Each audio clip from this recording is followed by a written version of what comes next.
All right. So everybody, welcome to our Genesis study. We're on Genesis chapter 2. Let me just recap the code of conduct. Remind everybody there's a maximum of 2 verses in your response, just in order to allow everyone to get enough time to express their ideas. So 2 verses maximum, so that way we can make sure, everything runs smoothly. Make sure that you raise your hand. Don't speak without being called on, because sometimes when multiple people speak, it cancels each other out in the video. Just like now, just now. So, all right. So we're on Genesis chapter 2. There's 25 verses. What we like to do is break it down in segments, and read it together. Anybody who volunteers to read can read, and then we're going to see if we can pull or emphasize on the importance of those verses. So it's 25 verses, so I figure we read groups of 5. Is that okay? So we're going to read groups of 5. Anybody want to volunteer to read the first 5 verses? I saw Kefa's hand. I see Sammy's hand. I'm going to let Sammy go ahead. Go ahead, Sammy. Shabbat Shalom. Do you hear me, Cody? Shabbat Shalom. Shalom. Yeah, we hear you, brother. Okay, now. 1 through 5? 1 through 5, yes. Okay. Thus the heavens and the earth were finished, and all the host of them. And on the 7th day, Elohim ended his work which he had made, and he rested on the 7th day from all his work which he had made. And Elohim blessed the 7th day and sanctified it, because that in it he had rested from all his work which Elohim created and made. These are the generations of the heavens and of the earth when they were created. In the day that Yahuah Elohim made the earth and the heavens, and every plant of the field before it was in the earth, and every herb of the field before it grew. For Yahuah Elohim had not caused it to rain upon the earth, and there was not a man to till the ground. All right. So we see him going back to the creation of the herbs and the trees. So now he's taking us back to give us a little bit more detail of creation, just to remind, what we were talking about earlier. All right, Sammy, you want to pull something out? You see something that you want to emphasize on in those verses? More question than I just looking at the word sanctified. It says in the 3rd verse, and he who blessed the 7th day and sanctified it, because then in it he had rested from all his work which Elohim created and made. And I know that you spoke on the word sanctified. I just wondering if you could just elaborate on it more. I just like to know. I've heard the word, of course, all my life, but I can't say I know it in the deepest, fullest, or meaning that the Father intended. Mm-hmm. Anybody want to answer that? I have a simple view. The word sanctified is Kadash in Hebrew, H6942. And there's usually an emphasis on sanctified as far as being made set apart, or being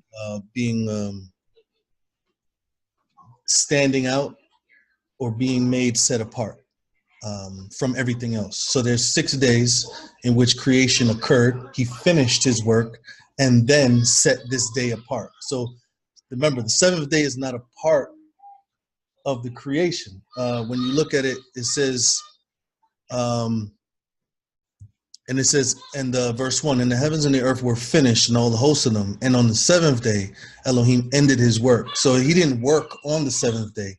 He ended it on the 6th day. So this is automatically a separate day from the other 6, because of what's being done on it by Elohim himself. So he's setting the premise by he himself. This is an amazing part. So he's setting the premise by he himself obeying or doing what he's asking everyone else to do, in perfection. There's no sin involved. So he's automatically setting it apart by demonstrating what this day is for. The bless or barak is the Hebrew word. It means to kneel or to be brought low, right? That's what the word barak means. When you reverence, or when you and you guys could help me out on this. So when I look at him so-called kneeling or baraking, I see him coming down from where he is to his creation and setting it apart. Because remember, nothing is set apart unless the presence of Yah is there. You see what I'm saying? So when the presence of Yah is there, that means it's set apart or holy, that's what people say. So here he's saying that he blessed it or kneeled, came down, and made it set apart. And I think that we need to reflect on this idea every Shabbat. Every Shabbat, he is coming down and creating a day or setting up this day as set apart because his presence is literally in this day. When you look at the dynamic, there's too much. There's too much. I'm gonna let other people go ahead. Go ahead, Rick. Go ahead, Rod. Yeah, I was just gonna add, when you look at it, he stepped back and blessed the day that he watched everything that he created, because he actually, the idea here is that he actually ceased from working. That's what rested me. He ceased from working, just as we should cease from working and honor the day that he set apart from all that he created. So if we keep that in mind, it's Yah stepping back and like Josh said, coming down and seeing all that he created and blessing that particular day. For That's us, it. we should do the same thing. I agree. Yah is setting he's setting the foundation. I would say that he created everything, but the set apart day, it's like he just he just kissed it. It's like a holy kiss. Like, I'm setting this day for you. I'm establishing it so that you can be connected to me. Mm-hmm. Everything else he created. But Shabbat is like, I'm putting my name on this day so that you can be able to be with me on this day. Absolutely. And so to me, it's a beautiful thing that Yahuah was just setting the example. He established an ordinance forever. The first thing was the Shabbat. That was the first thing he set, that ordinance. It shows how important it is for each one of us to be able to establish that day and keep it holy, because he kept that. So it's a beautiful thing how he established. That was the first thing he established as an ordinance. Now, there's a few cross references I want to point out. Absolutely, Kefa, I agree. I like that, the holy kiss thing. Like he's like stamping. This is a stamp of who he is in the midst of that week. But I'm gonna let Ameka go, and then I'm gonna let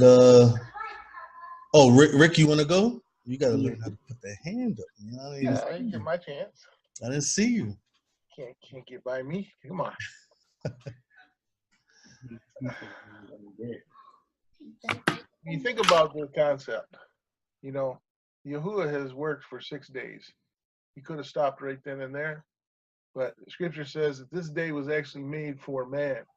Man wasn't made for the day. So this was a day that Yahuah established that was set apart from his other 6. This was a day that was his mark. You hear the mark of the beast. But you don't often hear people talk about the mark of Yahuah, which is this, the Sabbath. These are his signs. This is his mark that he's our Elohim and we are his people. That's what the scriptures declares about this day. That's why it's set apart. It's a kadosh day, a kadosh gathering of the assembly of the people together. so that we can experience the fullness of him as he works through us. So this is a day that we get to rest in him. We get to come out of the world, you know, and we get to go into his shalom, you know. This is the only day during the week that we call 7 days that we get to rest in him, focus on him, give him our full attention so we can start to hear him and understand him and follow what he's showing us. That's getting to know. That's a relationship that you got to have with him. So that's what this day is about, and all the other days that he says that are rest days too. Right. You know, but these are appointments that he has established. This is his calendar, and he's saying, this is my appointment day. Come meet me. Be here. You know, this is my day that you're going to come before me, and you're going to honor me on this day, and I'm going to be, you know, your Elohim. You know, you're gonna look to me and understand who I am. You're gonna commune with me, just like they did in the days of the Garden of Eden. But that's what I see about the seventh day. But let me show you something here, because you know how I love the Aleph Tav, the Eth. And so we're gonna look at this, because as we're going through here, where he's showing us his covenant sign, which is what I believe that is.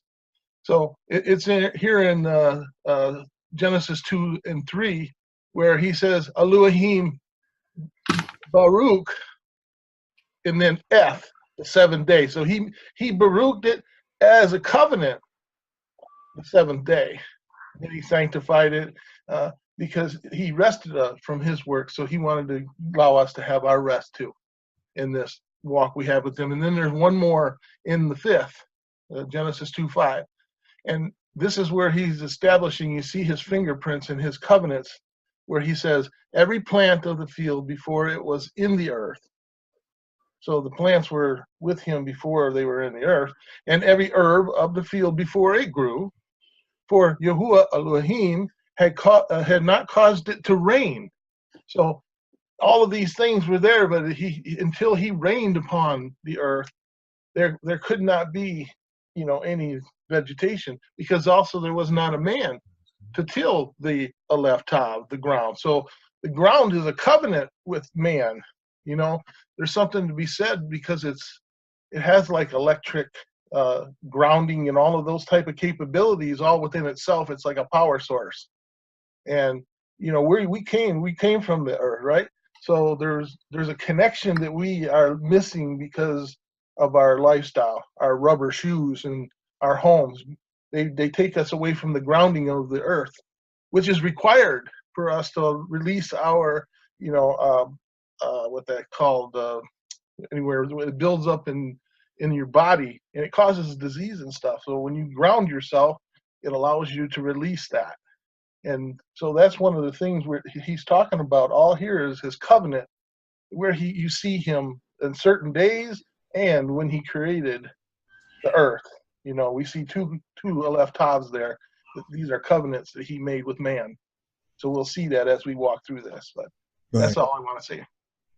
What Rick is referring to is our bodies produce a positive charge of electricity, and the earth has a negative charge. And when you walk barefoot on the earth, you actually ground yourself and allow your body to kind of release that electric charge into the earth.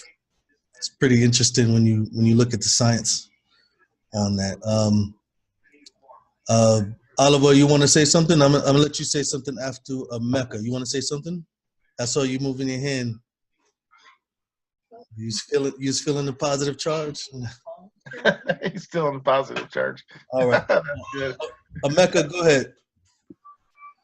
Yeah, so I wanted to bring out something in Exodus chapter 19, verses 3 through 6.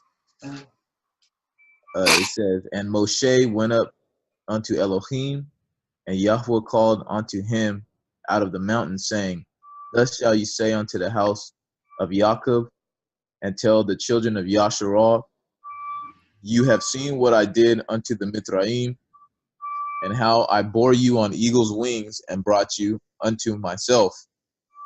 Now therefore, if you will obey my voice indeed and guard my covenant, then you shall be a peculiar treasure unto me above all people, for all the earth is mine. And you shall be unto me a kingdom of priests and a holy nation. These are the words which you shall speak unto the children of Yasharah. So now in verse 5, he says, now therefore you, if you will obey my voice indeed and guard my covenant, then you shall be a peculiar treasure unto me above all the people, for all the earth is mine, and you shall be unto me a kingdom of priests and a holy nation. I see a comparison between the holy nation, him making these people a holy nation, and he's also saying that he's going to set them above all people of the earth. So I see like a connection between the Shabbat being holy and also being set above all other days, you know, that he created. So I just wanted to point out that connection because I think that, you know, it's very powerful. You know, that he set this day above all other days, Right. you know, and that we should keep it in our remembrance. Absolutely. Like we need to recognize what this setting apart is actually doing. Like the setting apart is not like you're like setting apart two equal things. You're actually lifting one up. You're actually exalting one higher.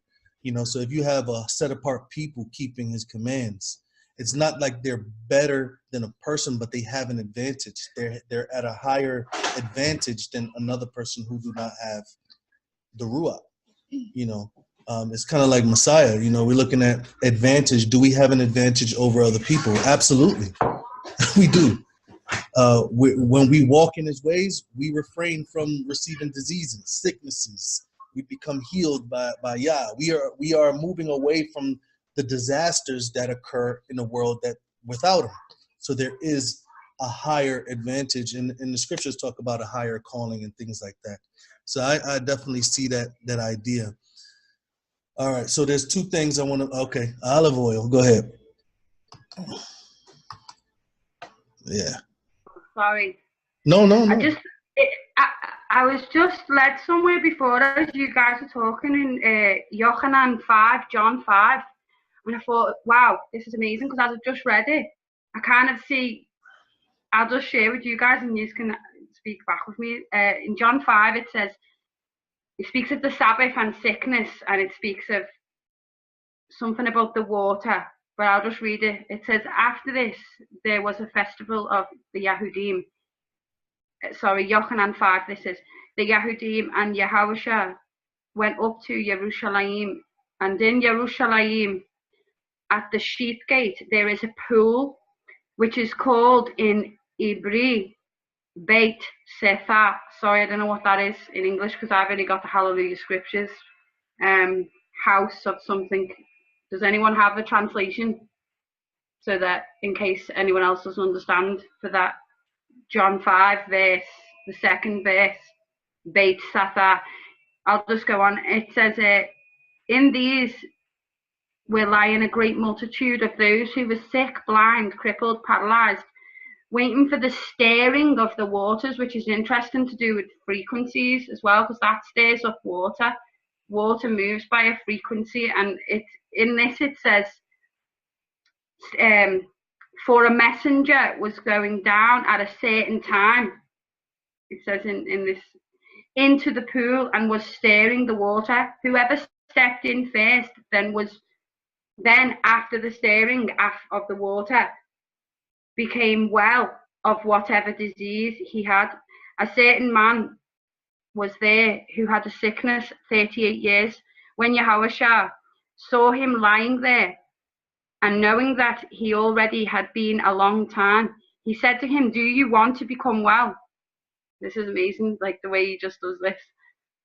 The sick man answered him, Adonai, I have no man to put me into the pool when the water is stirred, but while I am coming, another steps down before me. Yahuah said to him, rise, take up your bed and walk. Simple as that. And immediately the man became well, and he took up the bed and was walking. Now it was Shabbat on the day. So those who say, like, you know, the Shabbat is done away with, or like they use this scripture sometimes to say that it's done away with, but that's not what the context is saying. It says, the Yahudim therefore said to him who had been healed, it is the Shabbat. It is not right for you to take up the bed. He answered them,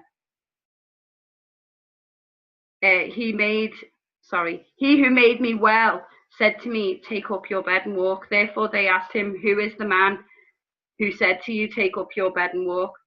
But the one who was healed did not know who it was, for Yahuah had moved away from the crowd, being in the place. Afterward, Yahuah found him in the Mikdash and said to him, see, you have been made well, sin no more, so no worse befalls you. The man went away and told the Yahudim that it was Yahuah who made him well, and because of this, the Yahudim persecuted Yahuah and were seeking to kill him because he was doing these on the Shabbat. So I just wanted to share that, because obviously it's good to do good on the Shabbat, and that's what's being stated here. It's not saying the Shabbat's done away with. And then the next bit, it says, because of this, then the Yahudim were seeking to kill him, and then the Messiah replied and said, he's breaking, sorry, therefore Yahuah responded and said to them, truly, truly, I say to you, sorry, I've gone past it where it says, my Father has been working until now. That's what I'm trying to share. Because of this, then the Yahudim were seeking all the more to kill him, because not only was he breaking the Shabbat, but he was also called the Elohim, his father, making himself equal with him. Have I gone past it?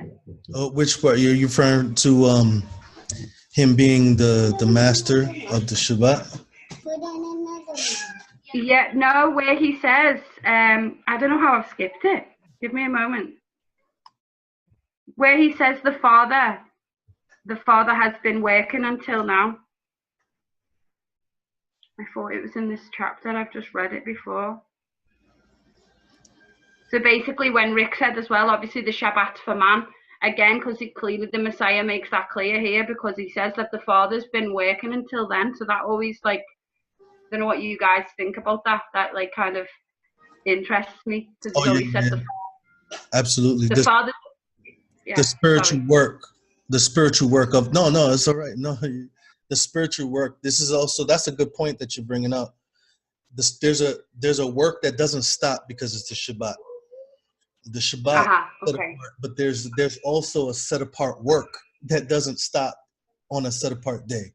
And the word Bet Seda, that's the Greek version, but the word is in Hebrew is Bet Kesed, which means the house of mercy. So it's interesting that the house of mercy, and the word mercy, or the word Kesed, means to rebuke or to correct in kindness.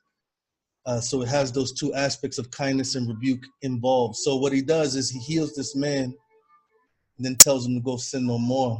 And he corrects him to establish his healing, to establish not only his physical healing, but his spiritual healing. So there's a work that doesn't stop on Shabbat. This is why we're here. We're here because certain things don't stop on Shabbat. Certain things are actually emphasized on Shabbat. Go ahead, sis. Sorry.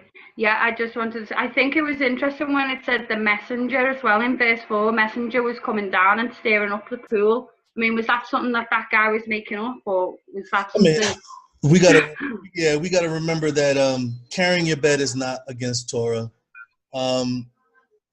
There was a lot of traditional perspectives that was emphasized over the Torah, and this is what Messiah was actually battling against. When you look at Matthew 15, it'll show you that they took the traditions that they created and they trumped over the Torah, and they made it more important than the Torah. So what they said, there's no recognition of this actually being a solidified situation where an angel goes into the pool and only one person that goes into the pool gets healed.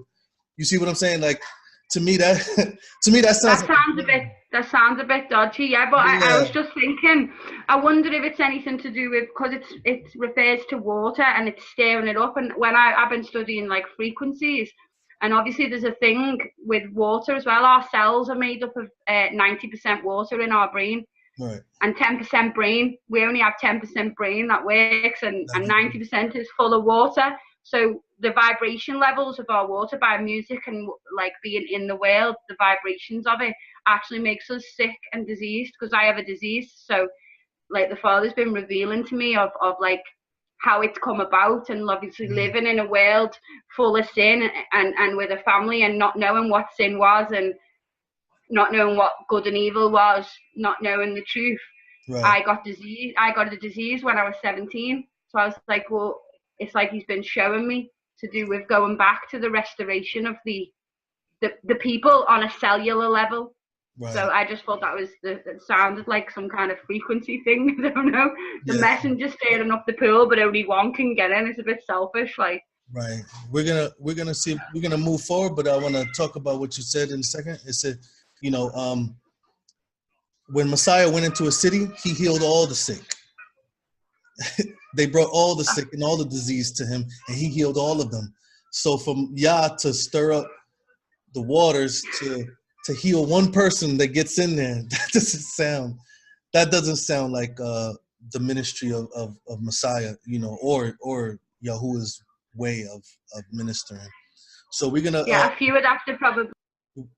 Yeah, no, sorry. We're gonna try to the time, and we have one more person, and then we're gonna kind of move forward to the next 5 verses. The 619 number.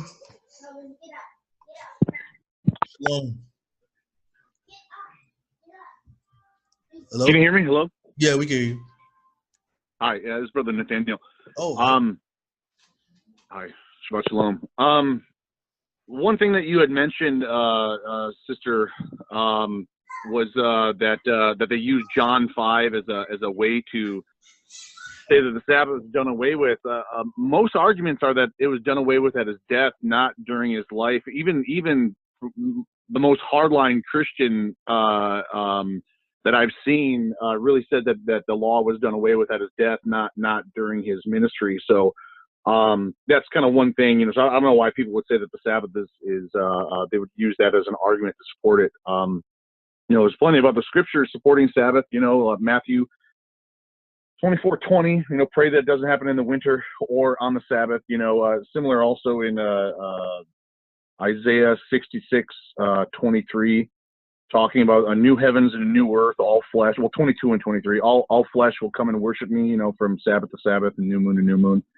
So there's lots of scriptures, you know, pointing to that the Sabbath is there. But one thing on the side note before we move on that I found a little interesting, since we're on that John 5, I think I see some similarities with the nation of Israel and this man who's sick, waiting, you know, to be healed, so to speak, from some type of as we kind of established, possibly a traditional aspect of a healing, not through Yah.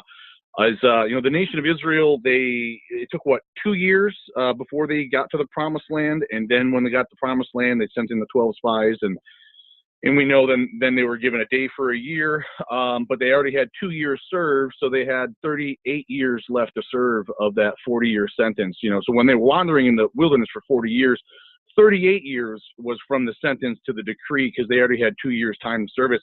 I find a shadow or a kind of a similarity is this man is sitting here for 38 years sick, right, waiting to be healed. And then what does Yahushua say to him after he heals him? He says, you know, go and sin no more, that no worse matter befalls you. That's essentially boiled down what Moshe said in Deuteronomy chapter 30 and 31, was essentially follow the Torah and sin no more, that no worse matter befalls you. And what was the worst matter that Moses preached was that if they fall away from Torah, their descendants are going to get vomited out of the land, and then eventually they're going to be, in a situation similar to what they were, in Ezra's time. So I get a little bit lengthy, but I just kind of wanted to point out some of the similarities between the nation of Israel and the 38 years that this man was sitting, and the 38 years that they wandered in the wilderness. There's kind of some similarities that Yahusha's kind of, some people support that this John 5 was the Purim, and whether it was or not, I'd say even if it was Purim, was what that feast was that the Yahudim kept. He's almost in a way kind of speaking against it, sin no more, let no worse matter befall you. So right. Now I like that connection between the children of Israel and the children of Israel and us today. I like that correlation. Go and sin no more, lest something worse happen. No, exactly. I wanted to bring out 2 points. One, Ezekiel chapter 20, verse 12 and verse 20. It talks about how the Shabbat is a sign that he is the one that sets you apart, and that he is your Yahuah, your Elohim. So the Shabbat is a stamp even on us. When we guard it, it's a stamp showing that he is the one that sets us apart, that we're accepting him to set us apart, and that we're also being set apart by specifically Yahuah, our Elohim. That's at Ezekiel chapter 20, verse 12 and 20 and verse 20. And one more verse before we move to the next. Kefa reads the next 5 verses. Exodus chapter 31, verse 17. He talks about the sign again. And he says, "It is a sign between me and the children of Israel forever. Because in 6 days Yahuah made the heaven and the earth, and the 7th day he rested and was refreshed." And was refreshed. Yahuah was refreshed. I wanted to point that out a long time ago. And it says the word refresh is H5314, and it's nafesh, which means to breathe. And the scriptures usually talk about his people, how we are a sweet smelling fragrance to him. So you see, on the Shabbat, he comes down and he is refreshed. He's breathing in. He's enjoying the people who's demonstrating or walking in his righteousness, walking in his Torah. So this is just another incentive of why it's so important, because it's saying here, Exodus chapter 31, verse 17, that we refresh him, that we make him, we please him by walking in this way, by connecting ourselves to him. So it's not only like him doing for us, it's also us to do for him, not as if he needs it, but he loves it. He enjoys it. He takes pleasure in it. You see what I'm saying? So we have that opportunity to give him, to please him, to sing him praise. And I just wanted to emphasize on that. This is an extremely important day. So now back to Genesis. Back to Genesis chapter 2. Many have an argument of, it doesn't say Shabbat. It doesn't say Shabbat in Genesis. Yeah, it does. The word rested is the word Shabbat. When it says that he rested, it means he Shabbated. It's there. Shabbat is also the 7th day. So. Right. And it says 7th day, and then it says he Shabbated. So the word Shabbat is there in Hebrew. It's just not translated in another language. Go ahead, brother. Yes. Could you give me a list of ideas what one should do on the Shabbat? A list of ideas. I think a lot of us have different ideas. I think one of the main idea is to just to basically engulf yourself in creation, engulf yourself in his word. Because there's a set apart, this is a set apart day, we also must be set apart. So everything that we're used to doing, everything that we're used to occupying our mind with, we must now set that apart for the purpose of Yah. So his word, prayer, nature.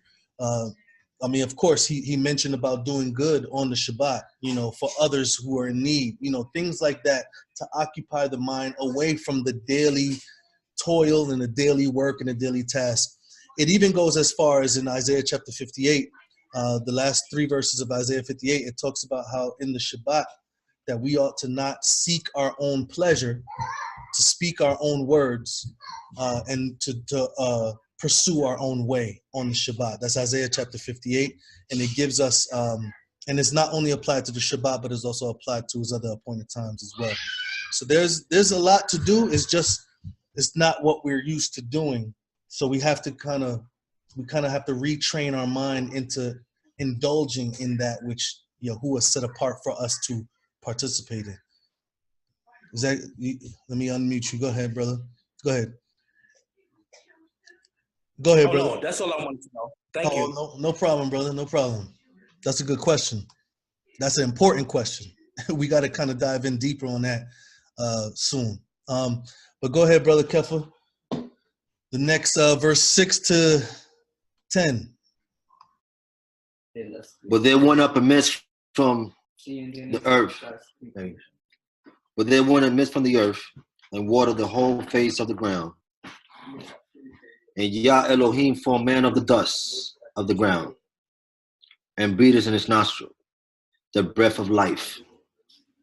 And man became a living soul. And Yah Elohim planted a garden eastward in Eden. And there he put the man whom he had formed. And out of the ground made Yah Elohim to grow every tree that is pleasant to the sight and good for food, the tree of life also in the midst of the garden, and the tree of knowledge of good and evil. And a river went out of Eden to water the garden, and from thence he was parted and became into four heads. Verse 10, right? Yep. You on the train right now? Who did that music at that moment in time? Did y'all hear it? Trains running through the Bronx. I don't know. I think he's on the train. Yo, I live in the city, man. Oh, that was JP?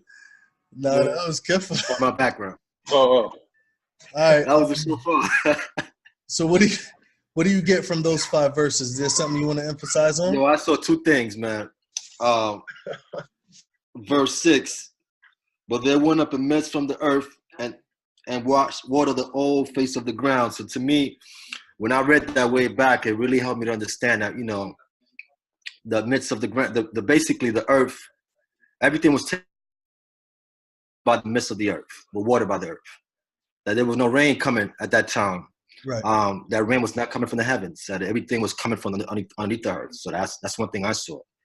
And I also verse 9. Let me see. I'm sorry. Verse 8. And when Yah Elohim planted the garden eastward of Eden, and there he put the man whom he had formed. And out of the ground made Yah Elohim to grow. Well, basically what I see is right there, how Adam seems like he was made outside of the garden. You understand? So he was put into the garden, not basically he was created outside of the garden, he was put in the garden. So basically it's showing something right there how Yahuah has sanctified the garden, but Adam was created outside of the garden. So that's something that I saw. Absolutely. Detail. Let's focus on detail. Go ahead, Brother Rod. You might have to stop me because this is jam-packed. It's all kinds of stuff in here. Kef, definitely talked about the rain. Gotta leave you something. Rain not coming into the flood, there being a vapor canopy, the world, the earth being like a greenhouse, so to speak, right? There's scientific and archaeological evidence that there's frozen tropical vegetation on the North and South Pole. The only way that could be is if that happened.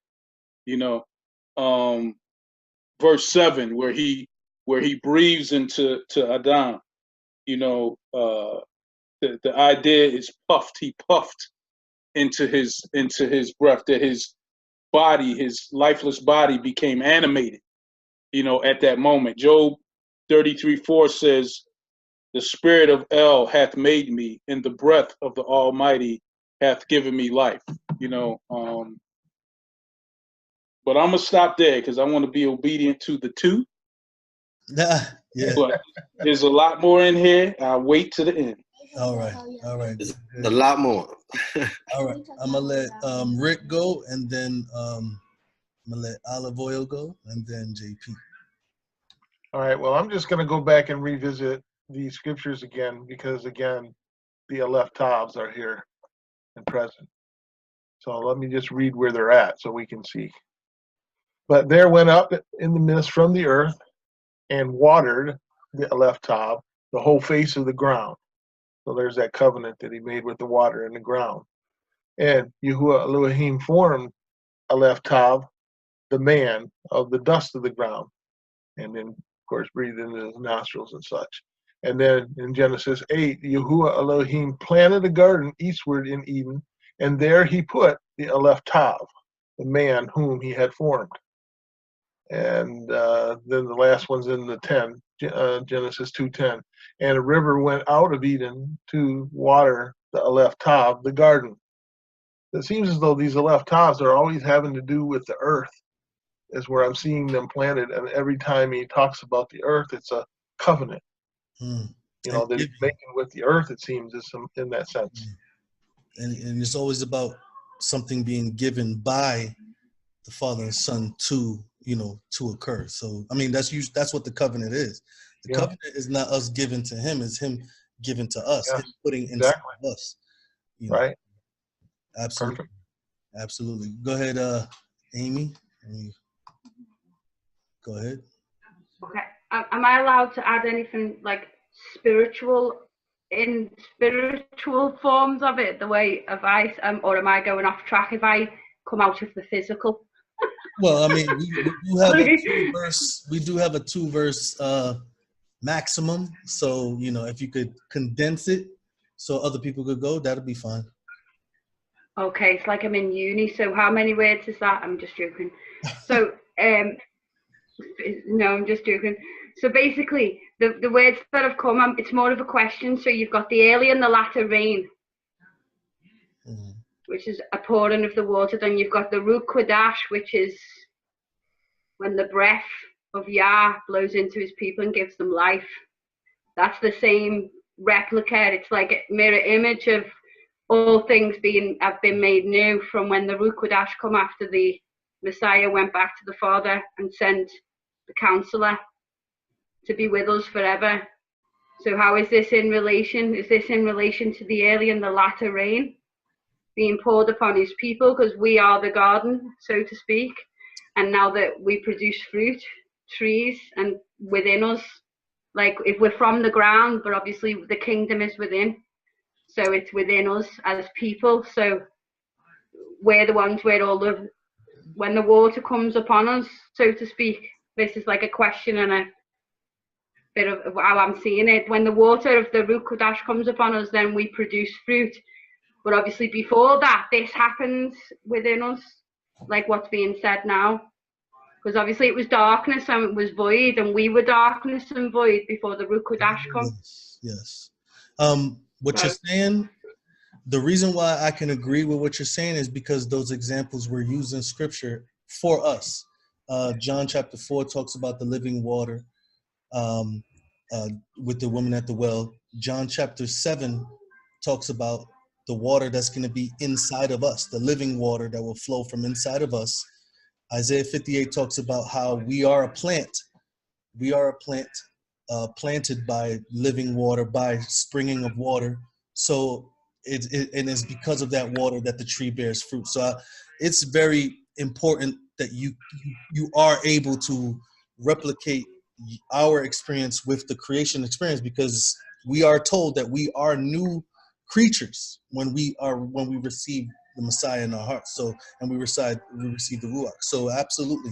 I think Emeka last week mentioned a connection with the bearing of fruit with our experience of bearing fruit as well. Let me let JP. Have I got one more thing? Oh, am I allowed to say one more thing? Am I allowed? Am I pushing it? Am I being a disobedient? No. One more thing. Go ahead. The temple of Ezekiel, when it describes the water and the river of life flowing through, when you see the Ezekiel, you see inside a human's body, it's like the flow of the river and the city, and it's like within us. Like there's no time and space in the Shamayim. like on a cellular level, it's like the angels or Malachim working within us and in our brain. I know it sounds a bit out there, but that's what I've seen when I've read Ezekiel. I've seen like the whole Genesis thing, and it's the river flows out, the river of life. You got the other river at the side and going into the temple and coming out of the temple, and it's like, whoa, this is us. So I'm done, full stop. No, it's all right. Yeah, the temple is us, and there's different ways to get deep, you know, but for sake of everyone's edifying, you know, to bring them up at the same time, you know, we'll try to ease in the deepness of it, but we have to make sure that scripture backs up the view. No, don't apologize. Questions is good, statements is good. Go ahead, JP. Don't worry, Amy. You're okay, Amy. Go ahead, brother. I just have a question. What is the tree of life and the tree of knowledge of good and evil? What does that mean? Those are trees. I mean, were they just trees? You know, completely. I believe here's my view. I believe that they're trees. That they're actual trees, just like where it says don't commit adultery. Adultery has a specific physical expression. Adultery is you know, a person who's been with another man's wife. But then there's something that happens before you even get to that point. You sin before you get to that actual action because you have done it in your heart already. So the tree itself is a tree, but because he told you not to touch it, now if you touch it is sin. It's not, the tree is not of itself something that is evil. The tree is evil because Yah says it's opposite from what I want you to do. If Yah never said that, it would just be a tree. You see what I'm saying? So what we're doing sometimes is we put power in the tree rather in the command not to touch it. You see what I'm saying? So that's kind of sometimes there's an over spiritualizing of the tree and physical things because there's a command not to go after those physical things when we should just look at the words of Yah creating that element of sin and righteousness from the command itself. You know. Go ahead, Rod. Yeah. Oh, good. Well, hold on. Go ahead, brother. Yeah. So what you said exactly, that's how Hasatan framed it. He framed it as if there was something about the tree itself that if she partook, it would give her something. When Yah didn't say that. He just said, don't touch it. Don't eat it. Right? So in her mind, something was born out of the tree being something special when it was more about disobeying what he said do. Absolutely. And that's exactly how we get caught on the fish hook every time. It's the same bait. Yeah. Every time. Same bait. Right. The emphasis on, sometimes we emphasize on the thing he's telling us not to touch instead of the fact that he said not to touch it. You see what I'm saying? And I think that we're taking power from him, putting it on. It's funny if you put a sign on a pole beside the gate that says "Don't dive off the board" or "Don't dive off the gate into the swimming pool." That's where you're going to see the most tracks at, just because there's an inhibition there. You know, if I tell you don't eat the beans in the green bowl, and I leave the house, you're going to go look at the green bowl and try to eat the bowl. It's the idea that you have a choice is Yah wants us to choose him over what he told us not to do. Absolutely. So. And the eating of the green bowl or the beans is not what brings the judgment. Right. The disobeying the word that brings the judgment. You see what I'm saying? So go ahead, JP.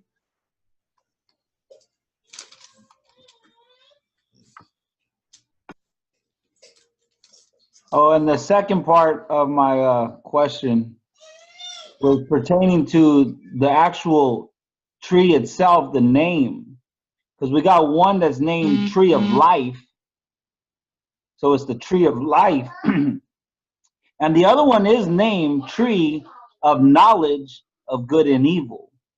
And, you know, so it's just, I was just trying to figure out, you know, what that really, maybe it's just more in-depth study, you know what I'm saying? But I thank you guys for your answers, you know what I'm saying? Because it just seems like more than just, maybe it's just more in-depth or something, but maybe my mind's just working, you know? But it's just interesting because the name of the tree is not like an almond tree, right? Like the name of an almond tree is almond tree. So we know that almonds come off of that tree, you know, an apple tree. This one's the tree of life. So it's like a life tree. And another tree that what comes off of that was, it seems like that's what it would be to the natural mind. That's what I'm trying to get at. Right. You know Now what I mean? let me express this. So the tree of life, it gives life because when you obey in eating it, you receive life from Yah, not necessarily from the tree. It brings healing because Yah is performing that healing through what you're eating. Now, the tree of the knowledge of good and evil. Good is what Yah tells you to do, right? Evil is the opposite of what Yah tells you to do. If he says, don't touch this tree, the good thing is not to touch the tree. The evil thing is to touch the tree. So when he said that, he gave them the knowledge of good and evil. They had the knowledge of good and evil. It was the people, it was the serpent that tricked them to make them believe that there was something else behind what he was saying. Just like when he says, he knows that the moment that you eat it, you'll be like Elohim. But he already made them in the image and likeness of Elohim. They were already like Elohim. They didn't have to eat the fruit to be like Elohim. All he was trying to do was distort the word that Yah gave to them, not necessarily the tree itself performing anything or creating anything of itself. It's just like us. When we disobey Yah, naturally inside of us, because we separate from Yah and his word, we now become destitute. We become empty. We become, we degrade ourselves because we have disconnected ourselves from the word that was given to us. His word is life, So, right. Yeah, I mean, it tells us in the Torah, the Torah is given for both life and death. Choose life. Right. He tells us to choose life. The ideas behind the tree are what they produce. The tree of life produces life because that's what Yah said. The tree of good and evil produces evil. The whole idea of you disobeying him and partaking in that tree brings with it the whole idea of evil. That's the evil road. If you eat of it, that's the evil way. Once you do that, the ground is cursed. You're cast out of the garden. So all of that are the two ways that we go. One is life, one is death. And the whole idea that follows it is what it produces if you choose this route. It's going to always produce death. If you choose life, it's going to always produce life. And the tree of life represents the Torah. You get what I'm saying? What if that tree of life was that Torah that represents life? So to me, it's like, the Bible talks about how wisdom is from Yahuah, how the Torah is life. So to me, that the tree of life was representing the Torah itself, showing that if you eat this is what you're going to get: righteousness, everlasting, eternal life by eating the wisdom of this tree, which is the Torah. Right. If that makes sense. And it's also Yahushua, is that Torah, that he's also that vine. I mean, it's him, When you look at it, he's the tree of life, so you choose him, and once you're connected to him, he gives you that life. It flows through you. As long as you're connected to him, you have what the plant has, what the vine has.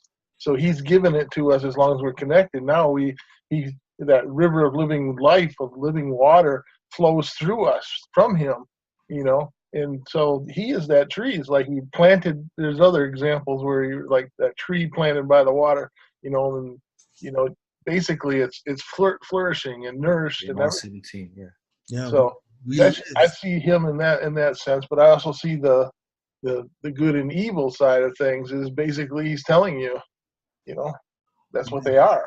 He's telling you. So you see, the man shall not live by bread alone, but man shall live by every word that proceeded out of his mouth. Life comes from his word.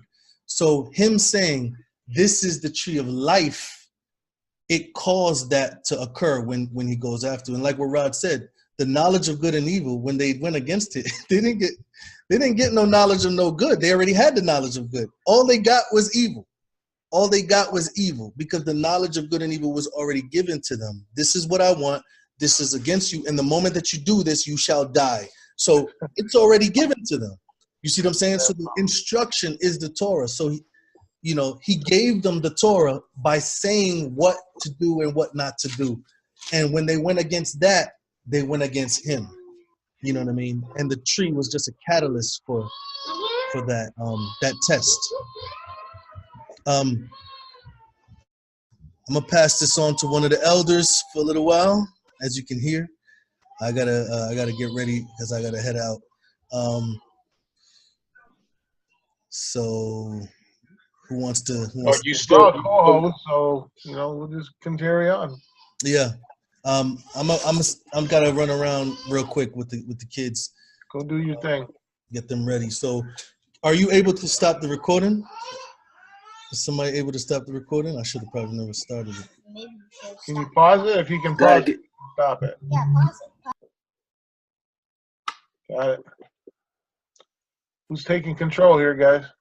What do you guys want? Yeah, we were still speaking on between verses 6 and 10. Anybody say anything else there? Yeah, I got something to say. I hope it's verse 8. And I was getting ready to go to verse 8, but go ahead. I see the hands up, Nate and Mecca. Verse. Yeah, I was gonna point out verse 7 where it says, "And Elohim, Yahuah Elohim formed man from the dust of the ground," and then he says, "And breathed into his nostrils the breath of life, and man became a living soul." I know a lot of times we disconnect. We make the breath a possession of the man when it actually is not. Man was already made out of the dust. And Yah breathed into his nostrils, and then man became alive. You see what I'm saying? So man was created from the dust. The breath belongs to Yah, and it activates what he created. So when we die, we return to the dust, but the breath that activates what he created goes back to him. It's not like a ghost, like it's another me being breathed into me. Like, no, the scripture is clear. Man only became living when he received the breath of life from Yah. I just wanted to emphasize on that also. I agree. Could that be representing the spirit or the Ruach that's inside of us, our individual spirits? Could that be what the breath is? Because that's kind of what I see as far as the Ruach is, the breath, So man has a spirit. Man has a spirit. When you look up Ruach, is referring to, but the breath of life is in everything that's living. It's even in animals. You know what I'm saying? So the scripture says that the breath of life is also in animals. So there has to be a distinction if we're talking about the Ruach, meaning the capacity to think righteously, is different from the life source, the source that makes me alive. And every animal, every living thing has that source in it, comes from Yah. But we have a certain soul. Say that again? Would that be better considered the soul then? Well, when you say the living soul, man is the soul. That's why when it says that man became a living soul. Only after he wasn't a soul. Right. He was a soul, he just wasn't living. So when he received the breath of life, he became a living soul, or a living nefesh, or a living being. So what is it that returns back to Yahuah? It's the breath of life that returns back to him, as scripture says? That's right. The breath of life returns back to him, and we return to the dust until we're resurrected. Right on. Well, can you say that the living soul, so it's the living soul and the nefesh, the nefesh, which is soul in Hebrew, and there is the ruah. So the living soul is defined as basically what is a human being is. Like if Adam formed man from the ground, right? That became a living soul. So you're saying that the Ruach is separate from the living soul that was basically added to the living soul as a connection to Yahuah. The Ruach has different functions. The Ruach is not only the power and presence of Yah, it's also the breath that actually activates, that brings something to life. You know, so an animal actually has a Ruach, the Ruach from Yah that makes it alive, but it doesn't have the reasoning capacity, which is what the Ruach actually refers to when it says that man has a Ruach, and he's going to give us a new Ruach. He's talking about the mind. He's going to give us a new mind. It's like conscience. Man has a conscience that animals don't have, and that's what Yah gave us. When he gave us that puff, that's the difference between what animals have and what we have.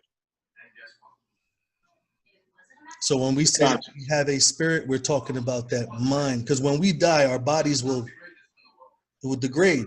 But there's something that is who we are that will be put into a new body. You see what I'm saying? So the body itself is dust, but what he creates in man is a mind, a spirit, a conscience. I like that word better. A conscience and a will. And we have to submit the conscience and will to Yah. And then he takes the conscience and will of us and he puts it in a new body to demonstrate the will and conscience of Yah as well. So sometimes we get confused when we see the word soul and spirit put in the same word, and we don't know that being, like our being, is referring to everything, our physical body, our emotions, even how we physically feel. But our spirit is referring to the mind, which is why when we receive the Ruach, we also receive truth in the mind. The Ruach gives us truth. The Ruach gives us understanding. The Ruach gives us life or discernment. You know, the Ruach gives us everything that the Ruach gives us. It's incorporated in what we receive in our minds. We're renewed by the Ruach renews us, but it renews us by the renewing of our mind. You know, so there's this focus on the mind. Romans chapter 8, it talks about the carnal mind and the spiritual mind. You know, so there's a big distinction as to emphasize that the spirit is not like a ghost, like it's another me inside of my body. It's actually the conscience of the mind that when we die, our bodies return to the dust and we are inactive because the breath of life goes back to Yah. But when he breathes, when he comes back and resurrects us, we become active again. Go ahead, Brother Nate. Yeah, I had something else to say, but we moved on topic, so I'll say this. That's kind of according to the topic. Ecclesiastes, 3:18. It says, concerning the matter of the sons of men, Elohim selects them so that they themselves are beasts. For the event of the sons of men is also the event of beasts. One event befalls them as one dies, so dies the other. Indeed, they all have one breath. Man has no advantage over beasts, for all is futile. They're all going to one place. All came from the dust, and all return to dust. Yeah, I heard that. So man and beast both have that breath, right, the nefesh. But the difference is that we are in the likeness of Elohim, and he put his ruach in us. So it's like his spirit is in us, which I guess is different. So when they say so animals have souls or nefesh, but we have, the ability to have Yahuah's Ruach. Absolutely. That's good. Sister Amy?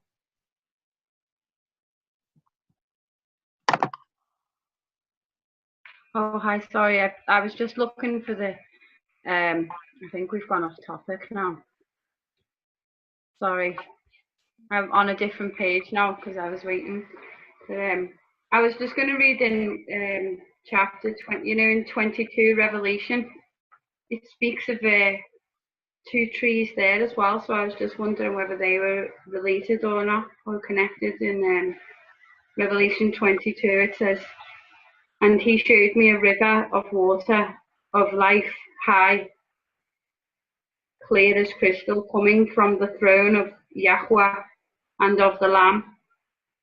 In the middle of the street and on either side of the river was the tree of the tree of life, which bore 12 fruits each, which bore 12 fruits each tree. So this is obviously 2 trees, one on each side of the river, and they're both called the tree of life in the book of Revelation. And it says, each tree yielding its fruit every month, and the leaves of the tree were for the healing of the nations. So obviously I always look at this and think, wow, because obviously they must be on earth, because they're for the healing of the nations, the trees, the leaves from the tree. So I'm just wondering whether these 2 trees are related to these trees, sort of we passed on from the tree. Sorry if we have.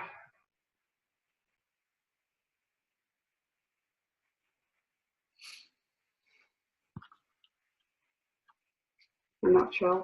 But also as well, I think the name for what interested me was for the breath. It's actually the first letter, I think, in Yahuah's name, the woman's name. Well, not name, but the name for, or word for woman in Hebrew is Yahuah, which is actually means, the beginning letter means breath, which always interested me. Sorry guys, have I gone off topic? No? No, that's fine. Oh, sorry. No, the thought was there. We just got to come back to it. That's all. It's all part of the same discussion. Well, just in case I went somewhere else. Oh yeah, I was speaking about the Revelation 22 because JP was asking about the trees. And so there's 2 trees JP mentioned in the book of Revelation, which is interesting. I don't know where the 2 trees come from, because it speaks of 2 trees of life. And they both bear 12 fruits every month, which would be 24 fruits, which kind of reminds me of the 24 elders. I don't know, could be, it's just 24 elders matching line upon line. So I don't know about that. And then speaking about the breath, Yahuah is named after the breath, or because Adam says, the man said, she is the giver of all life, which I thought was interesting, because her name means breath, breath of life. On a shorter scale, it's got more meanings, but yeah, that's it. Me done. That's a good thought, Amy. For basically with a tree of life, and to me, I think it's similar. I mean, I don't think I think it's very similar to Revelation, Genesis chapter 2 about the tree of life in the garden. So it's a good comparison. But I think, what is it, Nate? Nate, you have something to say, Nate? Yes. Hello. Go ahead. Yeah. Okay. Yeah. Regarding the trees, Amy had brought up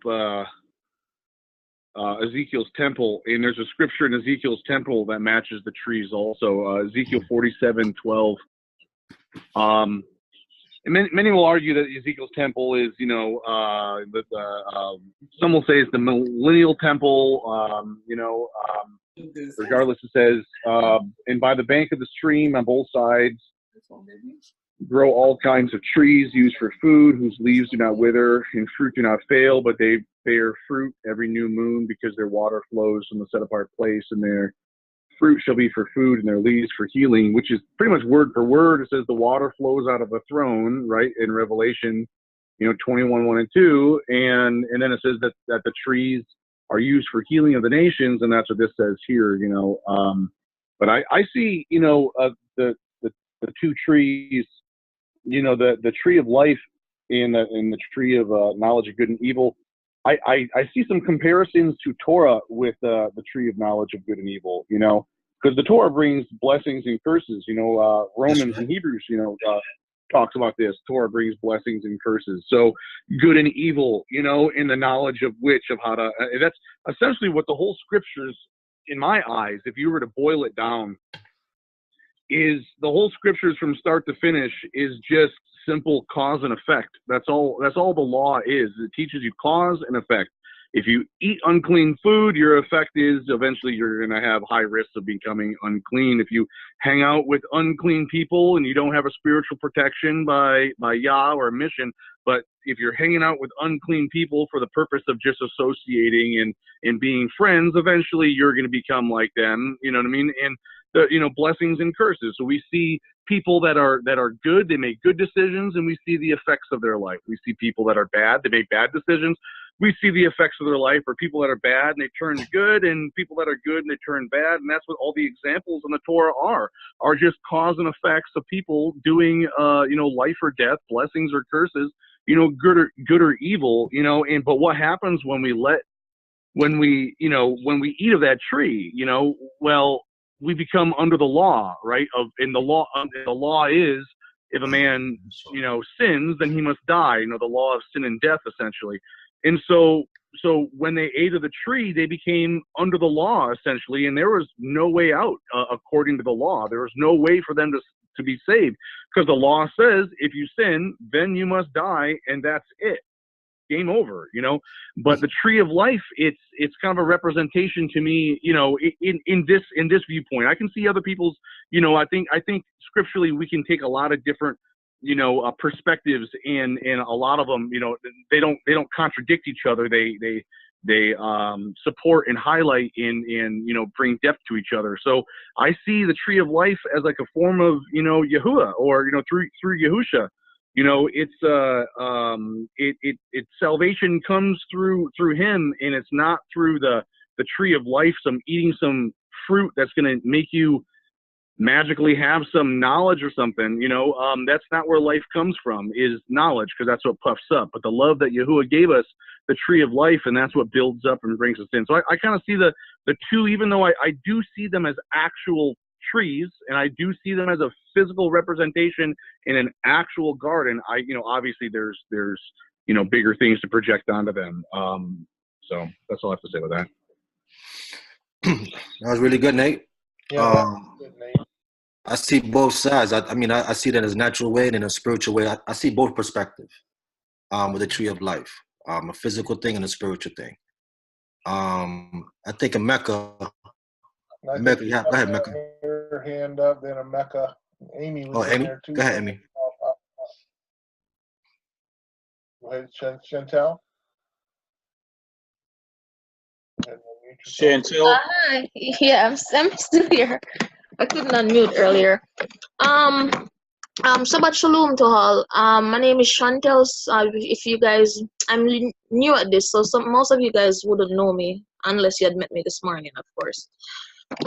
When it comes on to the tree of knowledge, good and evil and all of that, to be honest, what I strongly believe is, like, I believe that it was Kefa that stated that to him, it's all about Torah, the teaching.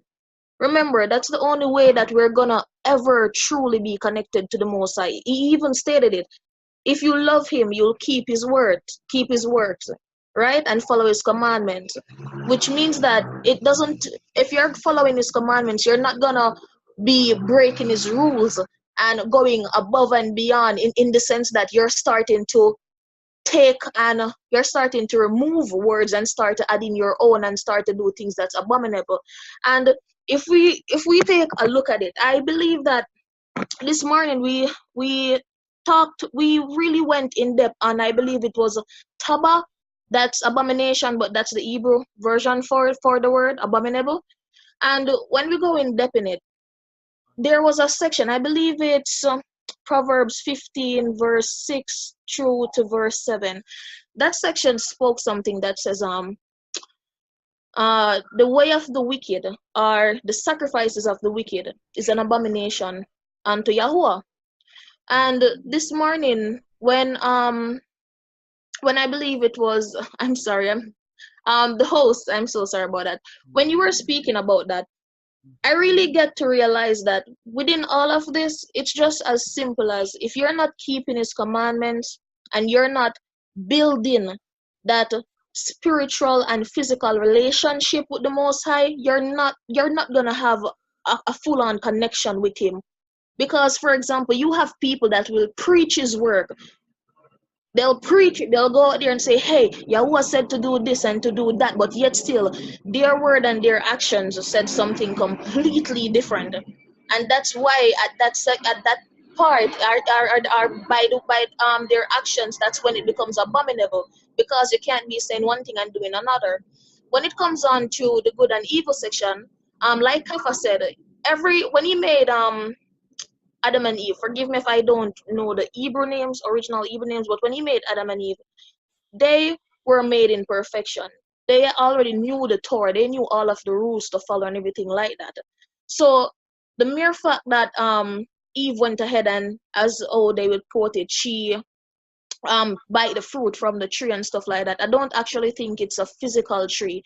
I believe that she just went ahead and broke one of the rules of the Torah to say, and that's when sin started to enter and all of this started to take place. So to be honest, when I look at it, I can't look at it as an actual tree. But that's just my input on it, of course. Sounds good. I like it. I mean, I respect that. I mean, that's your input, and I mean, that's just how we learn. You know what I'm saying? Everybody have their own perspective of how we see things in the Word, and that's, through the Ruach, Yah will definitely bring revelation to this understanding. There's no right and wrong answer. We all learning, so we all respect each other's views and thoughts about it. So it's good. Who's the next person? Is it the JP or Mecca? Amy. Amy? I think Emeka was next. Emeka? All right. Emeka?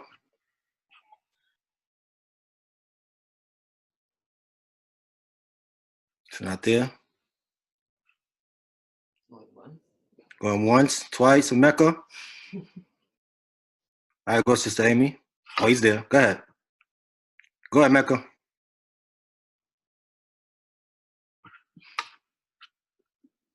Yeah. All right, yeah. So I wanted to touch on what was both said by Nate and Chantel. I believe, there was a scripture I read and I was looking for it in Matthew's right now. I can't find it right now at the moment, but it speaks on how, we are trees, or, and we're to bring forth fruit, what I'm saying? Bring forth good fruit as trees. And I believe, like, to what she was saying right now is like, oh, you know what? I think I just found it.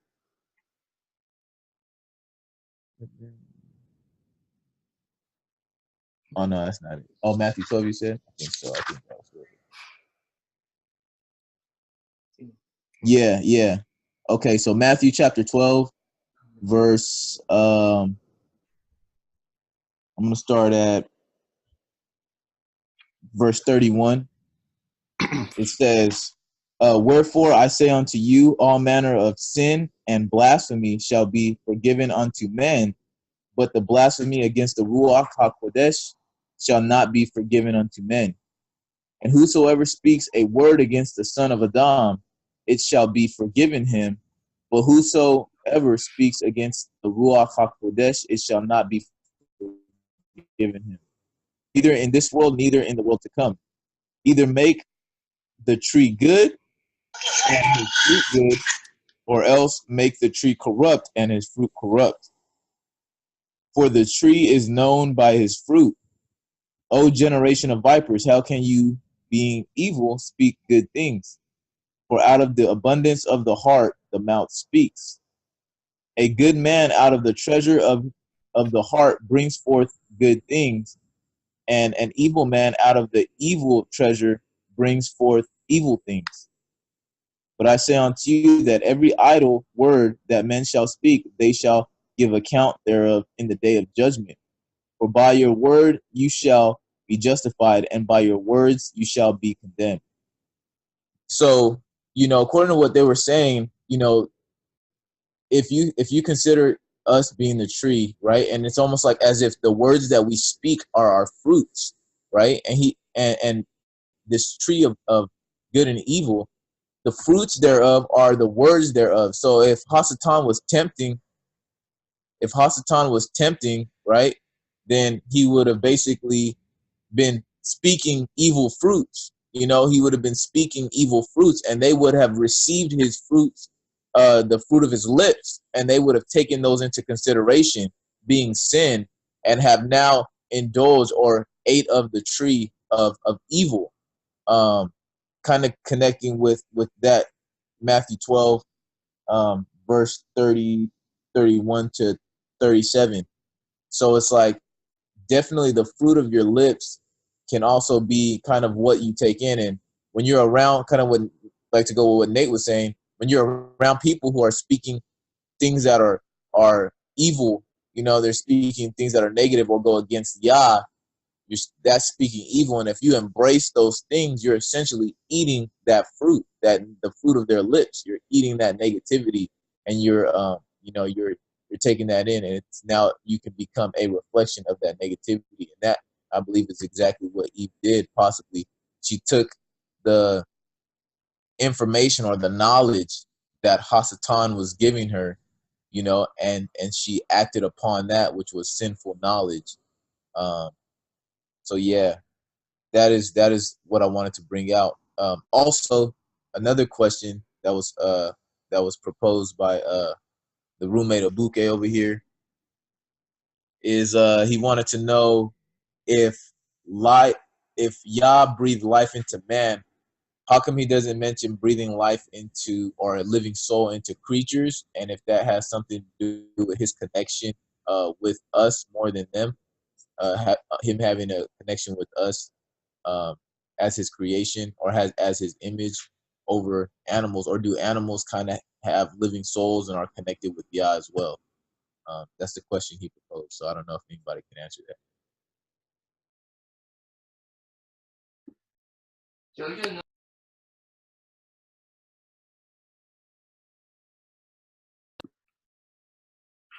Let me see. Rod? You have anything to say? Can you let him repeat that question again? I'm sorry. Last question, Rebecca.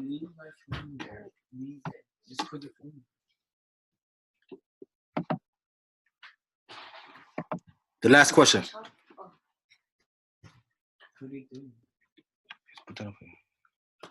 I'm muting it. Yep. Thank you. All right. Yeah. So the question was basically, since Yah breathed life into man, you know, I know we were created in his image. He was saying that he breathed a living soul into us. Is there, you know, maybe a reason why? I mean, there may not be a clear answer to this, but he doesn't mention breathing life into animals. So is there any significance to why he didn't mention breathing life into animals, like as far as, you know, them having a conscious, or, you know, being on another level than us? That's a good question, a difficult question for me to answer. I don't have an answer for you at the moment, but I'll definitely look into it and get back to the brother, unless somebody else has an answer. Good question, though. Very good question. That is a good question. I'm trying to think. It seems like I've looked into the scriptures to talk about animals, and there's something that he has given them that is similar to like a soul in a sense. But I can't, off the top of my head, remember exactly what it was. But I think there is something that he gives them, breathes some type of life in them. The like Jadiel was talking about, that's, you know, the breath of life that he breathes, you know, to whatever's living, I guess, you know. So I think there's something in that regard, but I'd have to see if I can find the scriptures for that about the animals. But there is a passage in Genesis 27 I'm sorry, Genesis chapter 7, verse 21, it says, and all flesh died that moved on the earth, birds and cattle. This is speaking of the flood, and beast and every creeping thing that creeps on the earth, every man, all in whose nostrils was the breath of the spirit of life. All that was on the dry land died. So there is an idea of animals also having a breath of life, but there is a difference. I know that man was given dominion over the animals. I know that man has a conscience to choose. I don't know if I don't think animals. I think animals have an instinctive way of living and following. They can hear the thunder. They can hear the rain. They can sense things that we can't. Not necessarily by choice, but something that's innate in them, where we've been giving a conscience to decide. So again, I don't have a clear answer, but there are scriptures that speak to animals also having the breath of life as well. Well, there's some hands popping up here that may be able to help carve a little better answer to that question. Mike? Well, JP and Mike had their hands up. Go ahead, Mike. Shalom. Now this is my perspective, my understanding. I believe I agree with most of what Rod said, but I do believe that they do have it to an extent. They do have type of choice. If we look at Yahuah punishing the serpent because of what it did. Yes, I know he's talking to Yahush to Hasatan, but he did curse the snakes, causing them to crawl on their bellies. We see now a lot of people say that he caused the donkey to speak. I don't really see that. What I see is that he gave who was it again with the was speaking to the donkey? It was Jacob, wasn't it? No, it was Balaam. Who? Balaam. Yeah, that's right. I wanted to say Jacob. Yeah, Balaam. I believe that he was given ears to be able to hear him, hear the donkey, because if you go back and read the dialogue between him and the donkey wasn't speaking as Yahuah. The donkey was talking personally to him about their past together. So to me, it sounded more. It didn't sound like it was something coming from Yah. It just seems like Yah gave Balaam understanding of what the donkey was saying, just like he gave him spiritual eyes to see the angel, which he wasn't seeing. He also gave him spiritual ears to hear the donkey, which he wasn't hearing. So I do, because of mainly those two things, I do personally believe that animals do have type of choice, because they follow instincts, but I mean there's still instincts that we as humans follow as well too, but yeah, so that's consider those two. Go back and read Balaam and the donkey and see what you think about that. What Amy has to say, and then we got to continue so we can finish these last. Let's move forward. Yeah. Passages to cover, don't we? We got to finish at 3:30. So. All right. So for 10 to 15, who wants to read? 10 to 15. Anybody? I'll read it. Gotcha. And the river went to water the Aleph Tav, the Eth of the garden, and from thence there was parted and became into 4 heads. The name of the first is Pishon, that is it which compasses the Aleph Tav, the whole land of Shavilah, where there is gold, and the gold of the land is good. There is bdellium and the onyx stone, and the name of the second river is Gaichon. The same is it that compasses the Aleph Tav, the whole land of Cush. And the land of the third river is Chigadel, and it is which goes towards the east of Asher. And the fourth river is Perath. And Yahuah Elohim took the Elephtah, the man, and put him into the garden of Eden to dress it and to guard it. And Yahuah Elohim commanded He-Man, saying, of every tree of the garden you may freely eat, but of the tree of the knowledge of good and evil you shall not eat of it, for in the day that you eat thereof you shall surely die. And Yahuah Elohim said, it is not good that the man should be alone. I will make him a helpmeet for him. And out of the ground Yahuah Elohim formed every beast of the field, and the Elephtah, every fowl of the air, and brought them unto the man to see what he would call them. And whatever the man called every living creature, that was the name thereof. And the man gave names to all the cattle, and to the fowl of the air, and to every beast of the field. But for the man there was not found a helpmate for him. And Yahuah Elohim caused a deep sleep to fall upon the man, and he slept. And he took one of his ribs and closed up the flesh instead thereof. And the Elephtah, the rib, which Yahuah Elohim had taken from man, made he a woman, and brought her unto the man. And the man said, this is now bone of my bones and flesh of my flesh. She shall be called woman, because she was taken out of man. Therefore shall a man leave Elephtah his father and Elephtah his mother, and shall cleave unto his woman, and they shall be one flesh. And they were both naked, and the man and his woman were not ashamed.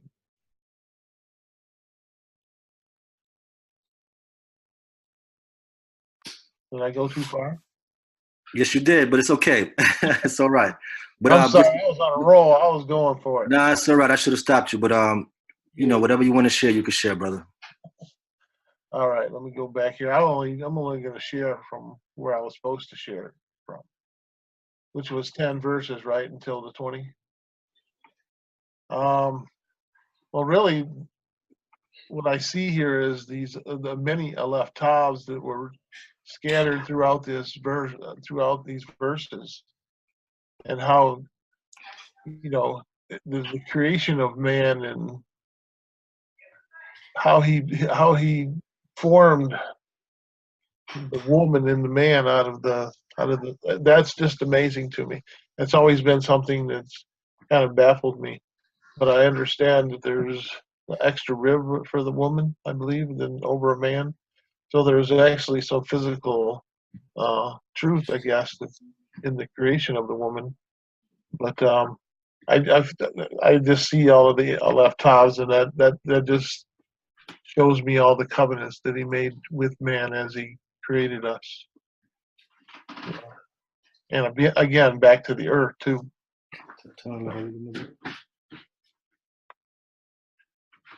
Sorry, I stole all somebody's thunder for 5 verses. But I'll heed so somebody else can. I know Amy's had her hand up. Maybe she wants to add something to this discussion of these last 10 verses.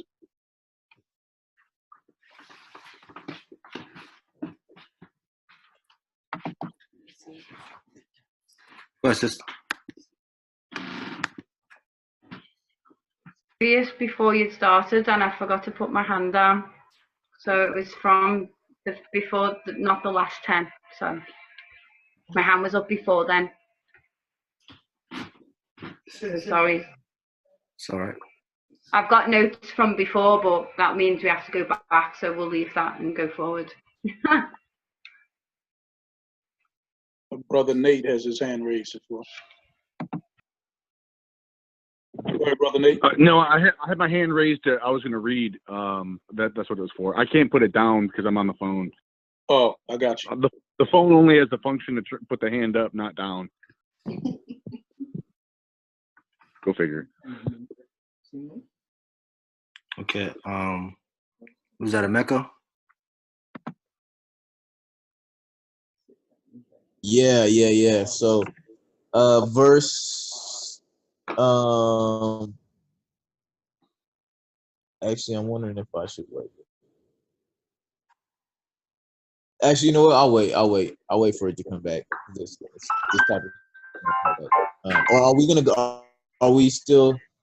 Are we basically finishing at 25? Are we discussing everything through 25, or just like the first 5 or 10? Whatever you see. I mean, it doesn't matter. If you want to see anything that's from 10 to 15, you could take out. But we're also going to finish 25. But if you see something right there from 10 to 15, or what Rick has read, you can take anything out of it. No, I'll wait for the next section.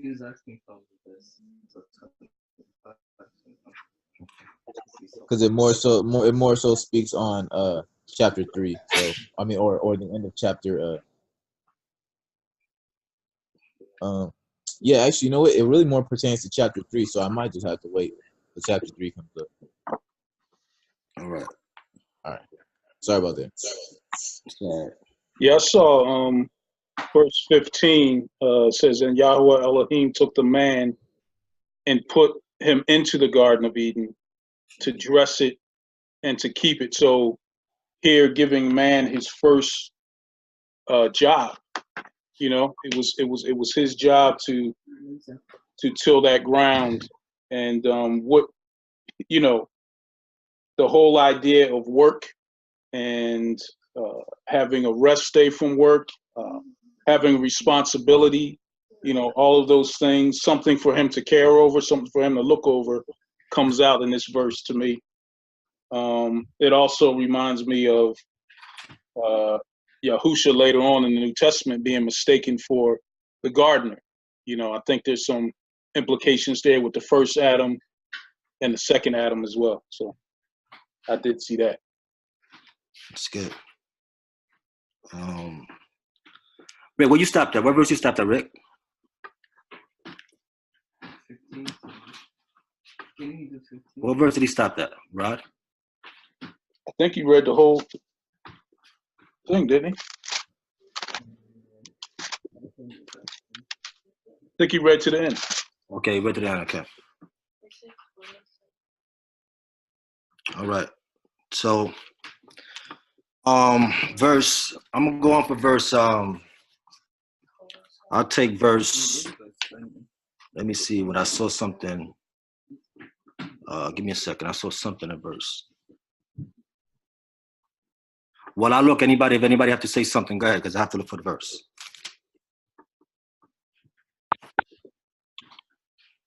The rivers, all of the rivers mentioned here, you know, obviously this was before the flood, so the earth would have looked completely different after the flood, but the Paisan goes around the Havilah, where gold is found, the Billium, where resin, which is sweet to the taste, that's where the onyx is found.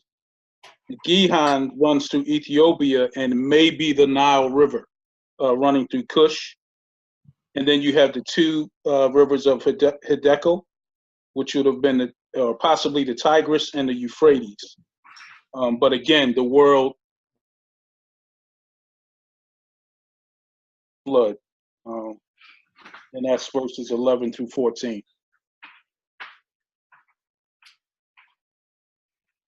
Okay.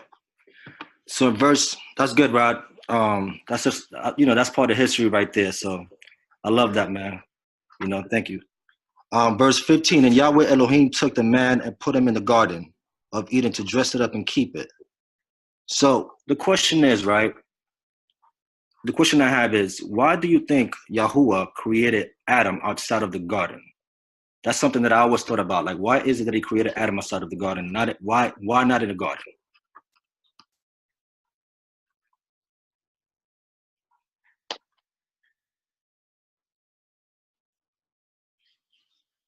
Anybody?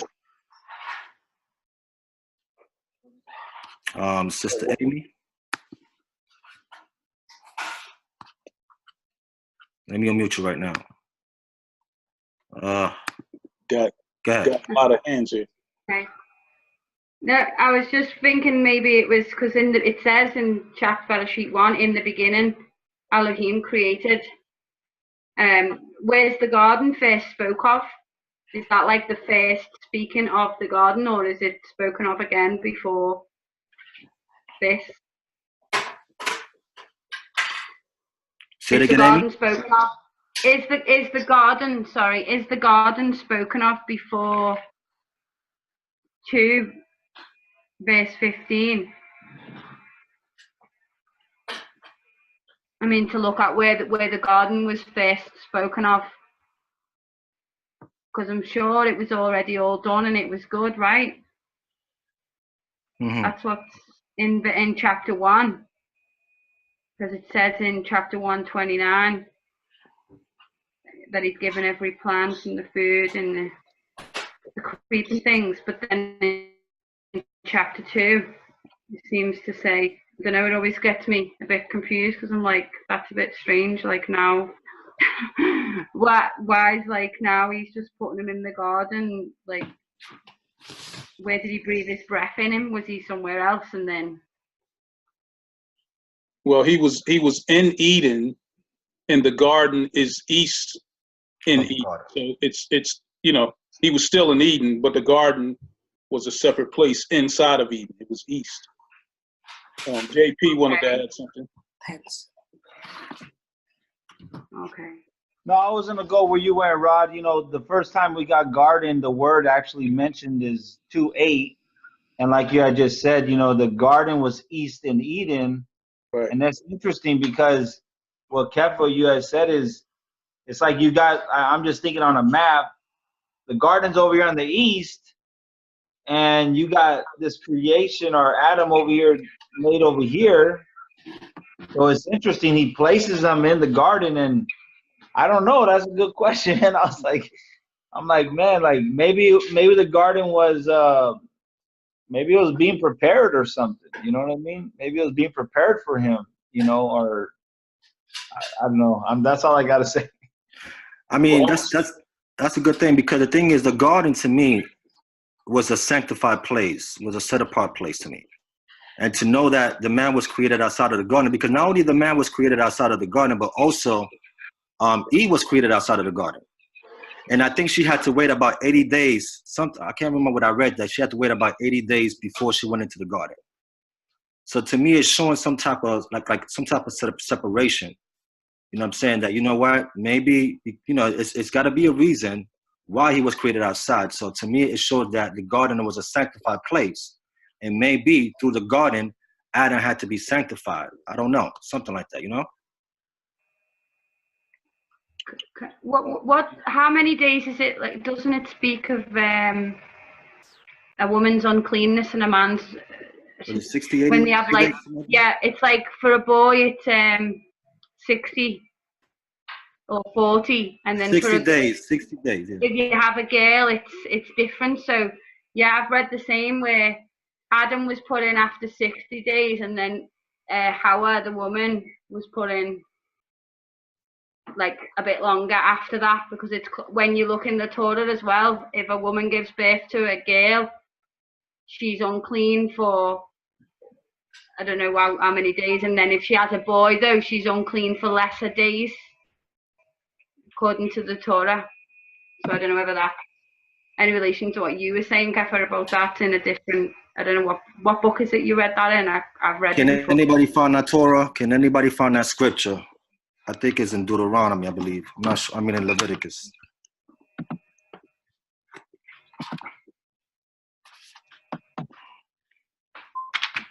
I think we also got to keep in mind that there was no uncleanliness in what Yah was creating. A separation between uncleanness and purification. When He created everything, it was good. So we got to make sure that we remember that everything that was created is good. I'm not sure if that time frame of uncleanliness applies, because the scripture just said that he put Adam to sleep, and then he thought, and when he made Eve, So when he made the woman, then he brought the woman to Adam. You know, so I don't think that it was a principle of uncleanness before sin occurred on this earth. Because if there's some cleanliness and there has to be purification, and there was nothing unclean, everything was good. So Eve was built; he wasn't born. That wouldn't apply to Eve. You see what I'm saying? The 80 days. I don't think that's. You know, the 80 days before she was put in the garden. I don't think that's in scripture in Genesis. I know there's 66 days for one child. There's 33 days for a male child when they're born. Where the woman has to be purified. Not that the child has to be purified, but the woman has to be purified. So I don't think that will be able to apply with a man and a woman.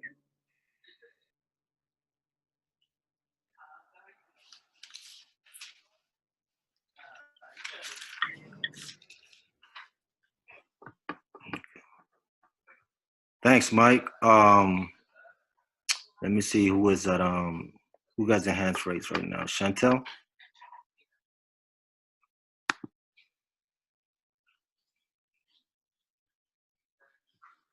Who's that?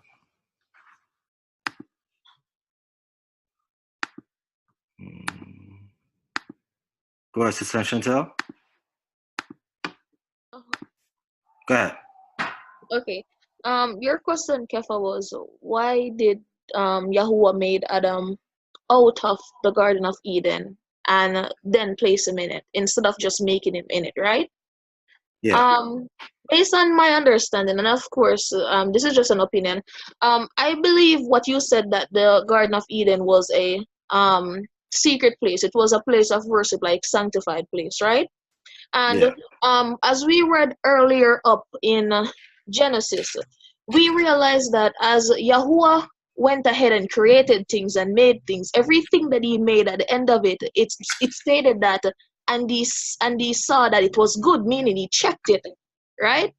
And I think the reason why he didn't put Adam in, he didn't made him in the secret place, because he wanted to check him first to make sure that, okay, I created you, you're gonna be good before you enter.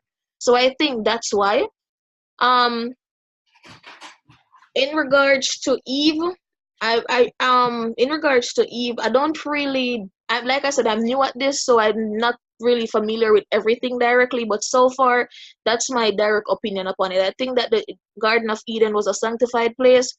Everything that the Most High made, even though the Yahuwah is great and is good, he still checks it to make sure that yes, it is good as it is before going ahead to do something else. Because if you'd realize, once he had placed Adam in the Garden of Eden, that's the time that Adam seemed to have received a lot of knowledge in regards to Torah teachings and stuff. Like, for example, that's the time that he received his duties. He knew what his duties were, as in plowing the fields and, you know, taking care of the animals and stuff like that.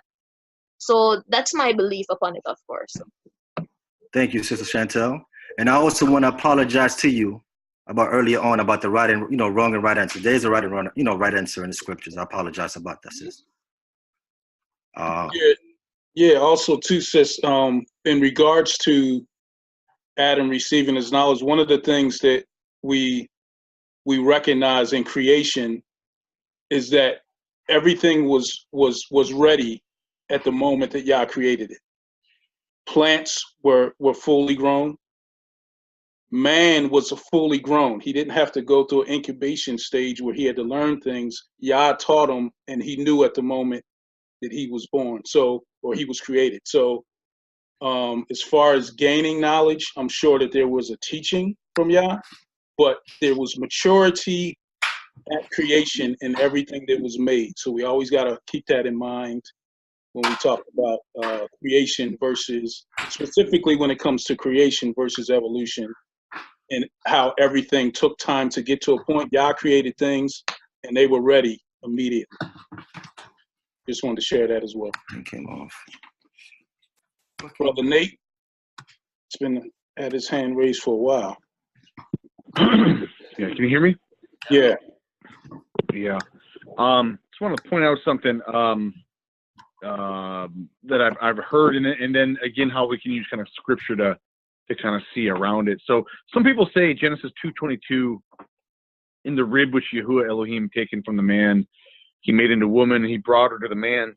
I've heard some people say that that word rib also, means curve, or side, and it does. I looked it up just, here while we were talking. And so some people say that a DNA, the dual helix kind of has that curve to it. Some people say that it wasn't the rib they pulled out; it was the DNA that he pulled out of her.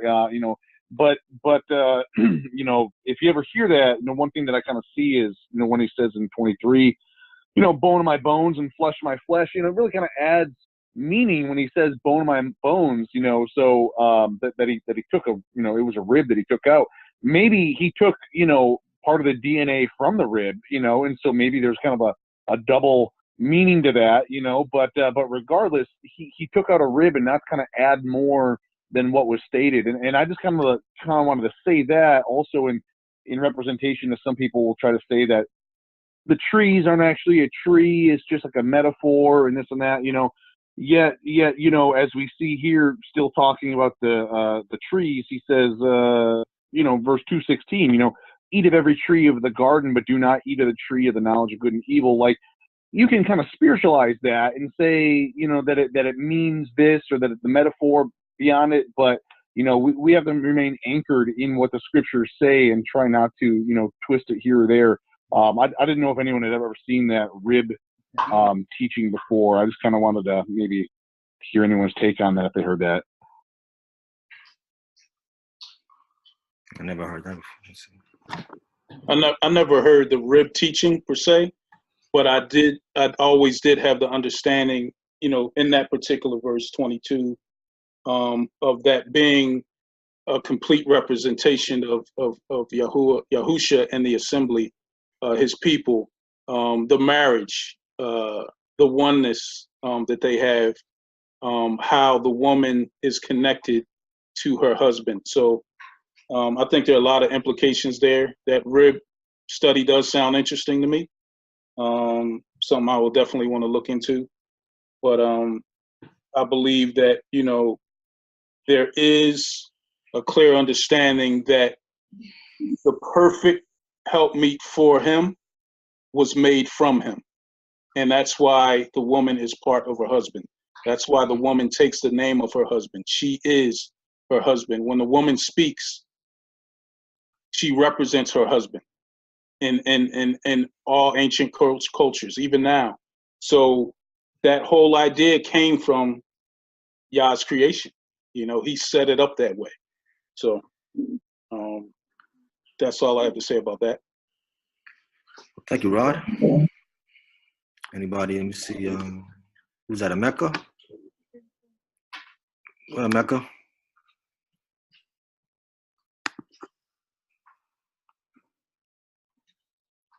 All right, it's actually Dazir. All right. Hey, what's up, y'all? One of the things, I believe as to why, man was created outside of the garden, I feel like it was to show, man, like the magnificence of who y'all is.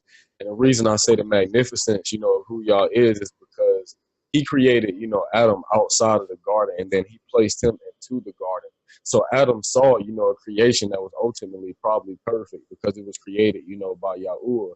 But Yahuah took him and placed him into a place, that obviously had to be set apart and more divinely better than the garden obviously was better, than the rest of the earth. You know what I'm saying? Like, I'm pretty sure the way it looked and all of that and what it is that it had inside of it. And then, I feel like it reflects, really the gospel more than anything, because it shows that Adam, first and foremost, he saw something other than the garden, and then God, Yahuah placed him into the garden. So Adam has a different picture. He can think, on both aspects and directly correlate, that God, first of all, Yahuah, he has made me, and he placed me here. And then I feel like it reflects, his relationship with Eve, because men are called to lead in all things. And just like y'all, you know what I'm saying, it's called to lead in all things. So when we think of our wives submitting to us, you know, people tend to, you know, kind of twist it, when I think in reality what the scripture is telling us, if we're called to lead the women in all things, we're called to be completely submissive to them first and foremost. Because if we're leading them, we have to lead them by our actions so that they can, you know, reflect him, just like Yahuah first, you know what I'm saying, submitted himself to us as people, because he created us, you know what I mean, and we disobeyed him and he still showed us grace. So I can't think of the passage off the top of my head in Matthew where it basically talks about how Yahuah extended his grace, you know, to his creation, that parable with the master that forgave, you know what I'm saying, his servant, and his servant went back and didn't forgive his servant, and he was basically called, you know what I mean, to forgive his servant also. So not to be too long-winded. So ultimately, you know what I mean, I feel like Adam had a parallel, you know what I mean? He saw, you know what I'm saying, where it is that y'all had placed him as an individual, whereas when Eve was born, she was right there, you know what I'm saying? She was born into the garden, and Adam was called, you know what I'm saying, I think as an individual to lead her. Like, he took me here and he placed me here, you know what I'm saying? Like, it wasn't Eve that caused, you know, that fall. It was both of them in union, if that makes sense. Yeah. That's a good point, Brother Nas. Appreciate that, man. What's his name? Jadiel? He said, what's his name? You're unmuted, Ja. What's his name? Jadiel? Go ahead. I think he froze up.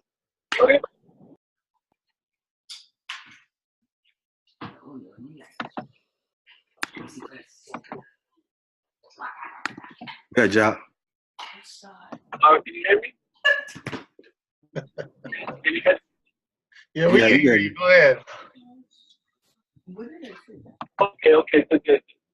So I think that one of the law of speculation, as we're thinking about stuff that's not written, I don't think that we should do that because he didn't make Adam outside the garden. A garden didn't exist. There was no garden when he made Adam. Like, when you look at the scriptures, he made Adam and then planted the garden after he made Adam, and then he put Adam in. So he didn't make Adam outside the garden. There was no such thing as a garden when he made Adam. So there's really no emphasis on why he made him outside of the garden, because he made him when there was no garden. So when he created the garden, he put Adam in it. He guarded, take care of it. I think that there's a lot of we can't really speculate on things that's not written, that the details matter. It paints the picture for us. We need to let the scriptures paint the picture for us instead of thinking about why something is happening when we don't have anything written. So when you go to Genesis chapter 2, you'll see that when he formed man in verse 7, and afterwards, verse 8, he made the garden, and then he put him in the garden. So there was no such thing as a garden when he made man.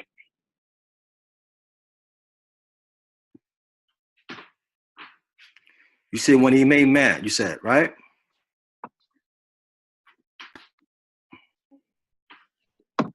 Okay. All right. So let me see. Yeah, verse 7, he made man in chapter 2, and then in verse 8, it's the garden. And then he put man in the garden after. So man was there for the garden.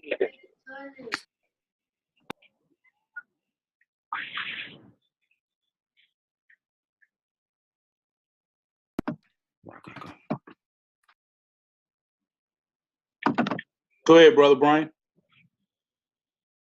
Yeah, I just find it interesting about like the aspect of the garden. You look when you look throughout Scripture, it's like when Moshe got the plans to on how to build a tabernacle. You see like how he was instructed like certain instruments and furniture had like pomegranates and roses and different. It was like ornamental like representations of like a garden when he was instructed to build the tabernacle. They actually made it out of like brass and different things to represent a garden. And then you look at Yahusha in the Garden of Gethsemane, where he was like, that's the second Adam. He was in that garden. He experienced the full weight of the iniquity of man, and he sweat great drops of blood, and he was praying to the Father, and the Father strengthened him with sent some angels to strengthen him and things. And then at his burial, they carried him to his tomb, where there was a garden that was planted as well. And so I just find that so interesting. I had the opportunity to see that like in person, like over in Israel. They had it's not even that far from where he was crucified, the Mount Calvary, where it's a place of a skull, where it actually looks like a skull physically. And then you see the garden tomb, and it's actually a garden, and it's beautiful, and it's still there. It's like maintained to this day, this garden, and it's like, yeah, the aspect of the garden, you see like from the first Adam to the second Adam, you see that like the garden, the aspect I can't even. It's like the blessing of Yah, but I can't really explain the significance of it, like articulate, like, yeah, that aspect, but you see it in the background throughout scripture, that the garden. So that's all I wanted to say. Absolutely. I think this garden is definitely a running thread throughout scripture. That's why I mentioned earlier about Yahusha being mistaken for the gardener and being the vine dresser. There's definitely a thread that runs from the whole idea of a garden. It's now 3:43, so I'm gonna go to JP, and then we're gonna wrap it up.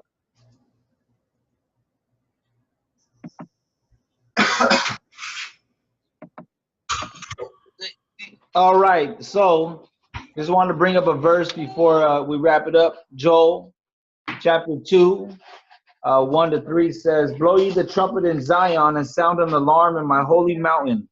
Let all the inhabitants of the land tremble, for the day of Yahuah cometh, for it is nigh at hand. A day of darkness and of gloominess, a day of clouds and of thick darkness, as the morning spread upon the mountains. A great people and a strong, there have not been ever the like, neither shall be any more after it, even to the years of many generations." Last verse. "A fire devoureth before them, and behind them a flame burneth. The land is as the Garden of Eden before them, and behind them a desolate wilderness. Yea, and nothing shall escape them." So I was equating this verse because it's showing us, like, I started thinking, like, again, 1 Corinthians 15:45, it talks about the two Adams, and the second one being the quickening spirit. So, I mean, I'm just going to throw this out here before we leave. Did Adam in the beginning even have a spirit? Did he have the spirit like we get when with Yahusha? We get a spirit like the Ruach. And I'm looking at this placing of Adam into the garden, and we're going to go back into this situation like we see in Joel. We're looking ahead to the Garden of Eden. You know what I'm saying? In the future, that's what it looks like right here. So I don't know. There's a lot more to think about, of course, but I love this. I love where it's going, and I was just like, whoa, like, I don't know. I'm just, my mind's still going, But I just want to throw this verse out there. Maybe this can add to our thoughts. Absolutely. I think as we think about Genesis, Bereshit, origin, these are the origins of everything we believe, from cover to cover. So the idea of the man's fall being a spiritual death and then returning that back through Yahusha, absolutely, brother. Absolutely. That's a good connection. I also think of, we were talking about it earlier. I think Jah touched on the idea that when Yah said, "Don't eat of this tree," he didn't say, "I'm going to kill you." He said, you will surely die. Because we know Adam went on to live 900 more years. So the whole idea of the death was the spiritual separation from the Father. The same thing that happened to Yahusha on the execution stake or the cross, whatever you prefer. Yah had to turn his back because of the sin and iniquity that was on him from us, so that everything could be tied back together. So great connection, JP. I think when we look through Genesis and we look through throughout the Bible and we find these different connections, we always got to go back to the origin. How did it start? What does it mean? How do we make the connection? What does it mean that Yahusha is the second Adam? You know what I mean? What does it mean that Adam is the first Yahusha? You know what I mean? It's the same thing. So good study.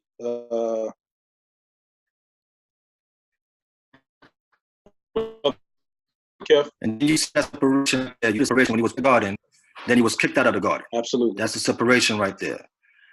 As Brother Rod said, even though he lived for a long time, 160-something years, but that separation from the Father was being kicked out of the garden and being separated from from his holy presence in the garden. Amen. Well, that will conclude our Genesis chapter 2 study. And we'll pick up in 3 next week.